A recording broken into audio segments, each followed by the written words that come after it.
Здравствуйте, в студии Вестника Кавказа Гия Саралидзе. Во второй части нашей программы, как я и обещал, мы поговорим о африканском футболе, тем более, что Кубок Африки сейчас проходит. Событие такое довольно интересное, на которое многие обращают внимание. Африканский континент продолжает быть таким кузницей кадров и для европейских чемпионатов, для европейских клубов, в том числе и суперклубов. Постоянно дает он такие ребят очень талантливых, которые в самом раннем возрасте уже стали находить скауты, привозить в команды. Это и в Голландию, и в Англию. Там, совсем в юном возрасте уже переезжают и начинают играть за самые серьезные европейские клубы.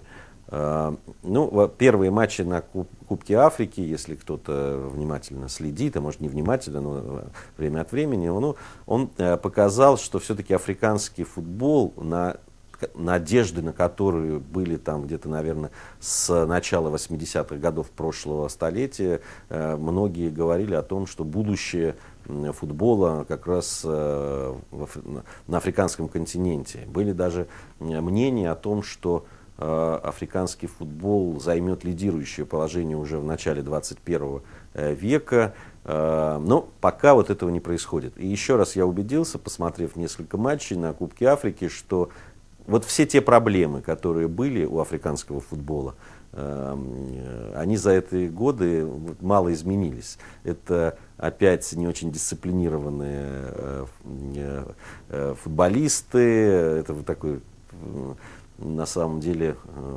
знак такой африканского футбола. Ну, понятно, что Африка большая и разные команды, там североафриканские команды, там такие как Марокко, Алжир, Египет, играют несколько другой футбол. Есть приличная очень команда ЮАР, тоже отличающийся своим. Но вообще все равно вот это отличительные черты о том, что не очень дисциплинированные футболисты, очень много индивидуального, очень много желания показать именно себя. Возможно, еще потому, что нужно получать контракты, нужно себя зарекомендовать перед скаутами и так далее. И, в общем, командная игра не всегда получается такая, хотя местами бывает очень яркая, очень эмоциональная, то, что нравится болельщикам. Но вот с точки зрения того, что африканские страны, африканские сборные по силе своей будут готовы завоевать, например, там, звание чемпионов мира, пока об этом речи все-таки не идет. Хотя, обратите внимание, там с 80-х годов прошлого века какая-нибудь из африканских сборных практически на каждом чемпионате мира выстреливает, доходит там иногда даже до полуфинала, четвертьфиналов. Вот. Но все-таки сказать, что какая-то сборная действительно готова была, при том, что при наличии звезд уже какого-то европейского и мирового масштаба может завоевать, там, реально претендовать на звание чемпионов мира, пока такого нет. Хотя, я помню еще Валерий Непомнящий, блестящий наш тренер, который тренировал сборную Камеруна, которую наделала шума на одном из чемпионатов мира, тогда говорил, что у африканцев есть все для того, чтобы быть такими очень серьезными на мировой арене сборными, и блестящая физическая подготовка. То есть он говорил, что вообще эти ребята созданы для того, чтобы играть в футбол. Действительно, очень много можно посмотреть на команды африканские. Невероятные физические, конечно, физические кондиции.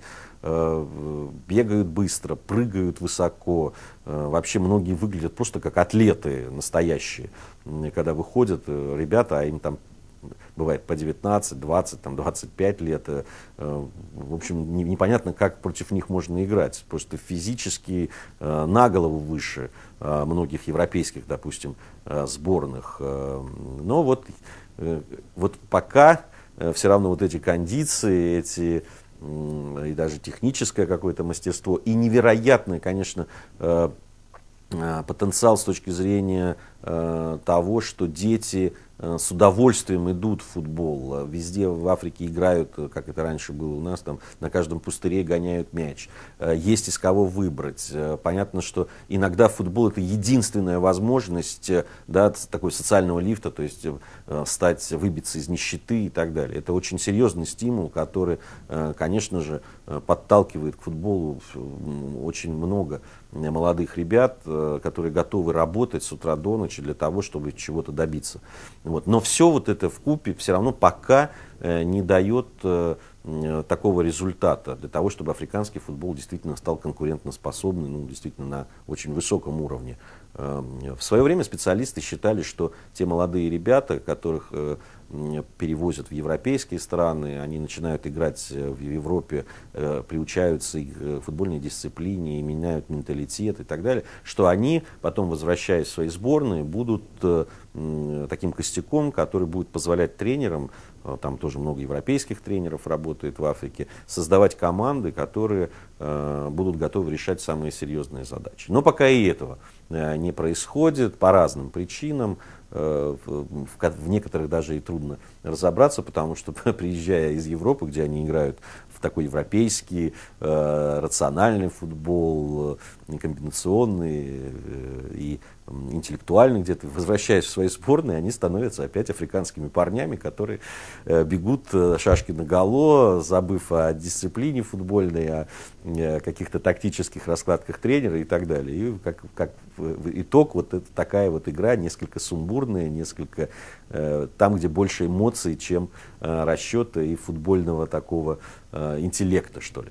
Вот. Но в любом случае советую вам, если есть возможность, посмотреть матч, особенно когда уже дело будет идти к завершению, там четвертьфиналы, полуфиналы, финалы Кубка Африки. Там есть на что посмотреть, на команды, которые посмотреть. И очень интересно, кто из этих ребят в скором времени окажется на европейских полях. Да, интересно посмотреть, какие клубы, не клубы, вернее, а команды, сборные смогут выстрелить уже на следующих чемпионатах мира, в том числе и, может быть, в отдаленном будущем и в Россию приедут африканские команды играть на чемпионате мира. Может быть, тогда они уже будут играть первые скрипки, посмотрим.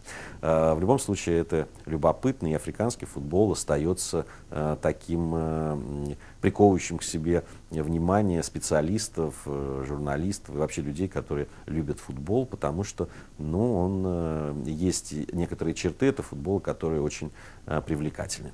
На этом все. Я с вами прощаюсь. С вами был Гия Саралидзе. И смотрите и слушайте нас на Вестнике Кавказа.